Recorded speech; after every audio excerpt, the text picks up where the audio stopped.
One could argue that the dime novel was born out of the already cheap and circulating penny newspapers and nickel weeklies. These story papers, as they were called, were printed on the same cheap type of paper that dime novels were eventually printed on, but they had multiple stories featured at the same time.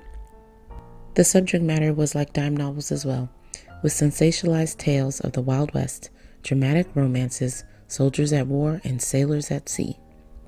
These story papers and penny newspapers were published and sold weekly and had a strong audience of women and young girls, even though most stories were aimed at adults. The first dime novel was written by a woman, Anne Stevens, and it was actually a reprint of a serial story that she had published earlier in her lengthy career in a magazine she was editor for called Ladies' Companion. These women's magazines often featured clothing templates, sheet music, and of course, short fiction stories, serialized and standalone. A testament to how much of the literary market was driven by women's magazine readers is that the magazine Godey's Lady Book was the most widely circulated magazine in the time frame before the Civil War. Its circulation reached up to 150,000 readers by 1860. This could explain why Anne Stevens was chosen to be the first dime novel at Beatles Publishing.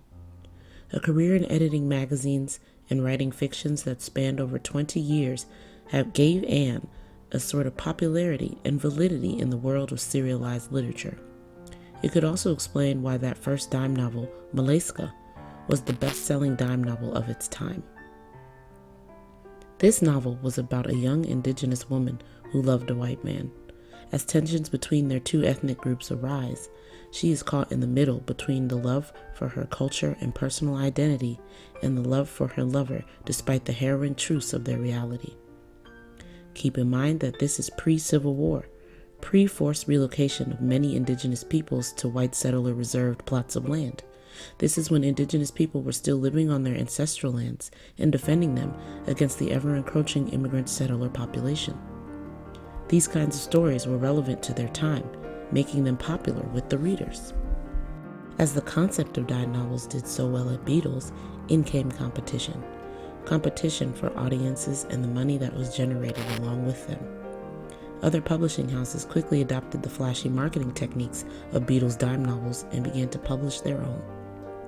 Publishers focused on reprints of popular serials in youth weeklies and girls' magazines as well, with the recurring series being aimed at young boys and young girls, which turned out to be an untapped goldmine. This, however, most likely began the pickup of widespread criticism of said novels. While censorship of the time seemingly had these stories placing dashes where curse words went, it seldom clocked violent situations or risque behaviors.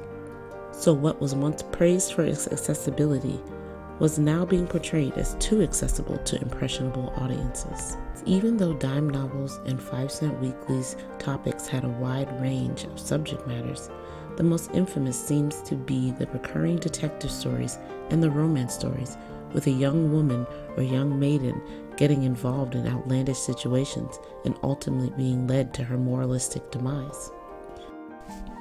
The detective stories were full of enthralling mysteries, hijinks, and action-packed plot lines that could only be expected from these serialized specials.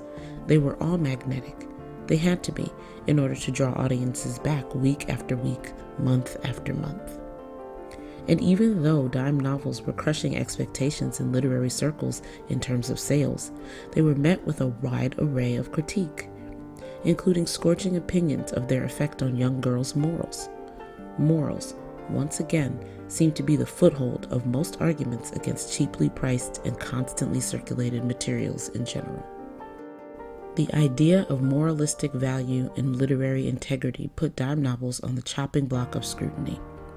It was what was known as the Progressive Era in the United States, and society was getting busy with restructuring government to make child labor illegal, establish a federal minimum wage, and also separate the, quote, deserving poor from the so-called undeserving poor, with publishers leaning towards marketing the morality of their books in comparison to others.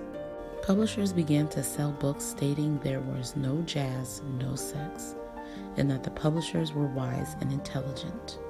a single byline on front and back covers of their serials to state that the publisher upheld the pervasive puritanical and separatist ideals of the progressive era, a symbol to signal their deservedness of their audience's dollar. Next time on ELIA Magazine, is the devil in the details? The difference between Civil War era dime novels and the progressive era dime novels.